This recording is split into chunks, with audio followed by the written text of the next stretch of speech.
Evelyn had the first Marvin Gaye single on the shelf 3 days before it charted. She had ordered 6 copies.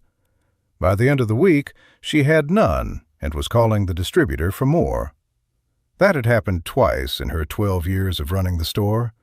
She started keeping track. She tracked it for 22 years. From 1962 to 1984. Every album, every single, every restock. Not for any formal reason. She did not write a book, did not give interviews, did not think of herself as a chronicler of anything. She ran a record store on Gratiot Avenue in Detroit, and she paid attention to what people bought, because that was the job. Evelyn Moss had opened the store in 1950 with her husband Franklin, who had died in 1957. She had kept it going alone since then, which in 1957 was not the obvious choice, and which in 1962, when a young Motown artist named Marvin Gaye started charting, had become, by small increments, something she was genuinely proud of. The store was not large. It was not famous. It was on a block that had changed 3 times in the years she had been there. It was hers. She stocked Motown because Motown was what her customers wanted. The label's releases came through the distributors on a schedule she had learned to anticipate. She knew the quality of what Motown produced, the consistency, the commercial reliability, the specific way that a Motown single announced itself in the first 8 bars.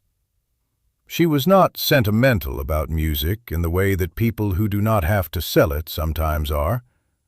She respected it.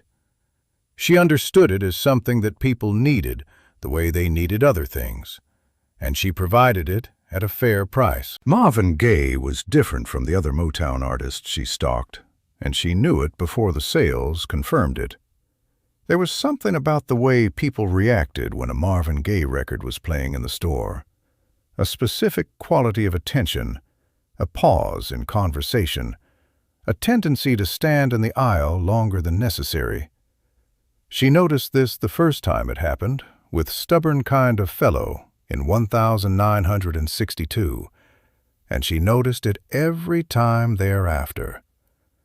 The voice did something to people that the other voices in the catalog did not do in quite the same way. It made them stop. She tracked what people said when they bought his records. Not systematically. She did not have a notebook for this. But she remembered. People who bought the album In the Groove in 1968 sometimes stood at the counter and talked about, "I heard it through the grapevine," for longer than any other purchase she could recall. People who bought What's Going On in 1971 sometimes came back within the week and bought a second copy, for a friend, for a parent, for someone they needed to hear it. She restocked What's Going On 7 times in the first month. She had never restocked anything 7 times in a month. Let's Get It On in 1973 was different. She sold it consistently, in volume, but the people who bought it did not linger the way they had lingered over What's Going On. They came in, asked for it, paid, left. The body language was different. She noticed the body language. Here, My Dear came in 1978. She ordered her standard quantity. She sold about half of it over 6 months and returned the rest to the distributor. The only Marvin Gaye album she had ever returned. She listened to it herself late one evening when the store was closed and the street outside was quiet. She sat behind the counter and played both sides. She understood what it was. She thought it was the kind of record that not enough people were ready for. She turned out to be right, and also wrong, in the way that judgments about music and time usually are. The years between Here, My Dear and Sexual Healing were lean years for the store. Motown was changing. Detroit was changing. The block on Gratiot had changed again. She was 62 years old in 1982 when Sexual Healing came through the distributor. She listened to it before she stocked it, the way she had started doing with everything in the years since the neighborhood had shifted. She ordered 20 copies. She ordered more before the week was out. People came in asking for it in a way she had not seen in years. Not the brief transactional purchase of someone executing a routine, but the specific purposefulness of someone who has been looking for something and found it. A woman in her 40s who said, "I heard this on the radio and I need it." A man who bought 2 copies and said one was for his mother.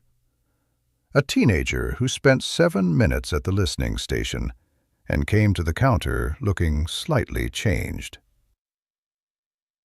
She learned about Marvin Gaye's death in April 1984 from the radio, the same way most people learned about it. She was alone in the store. She turned the radio down, but did not turn it off. She thought about 22 years of orders and restocks and the specific way people moved through her store when a Marvin Gaye record was on. She did not mark the occasion in any formal way. She did not put a sign in the window. She was not that kind of person, and the store was not that kind of store. But she pulled 3 of his albums from the shelf and put them on the counter in the front.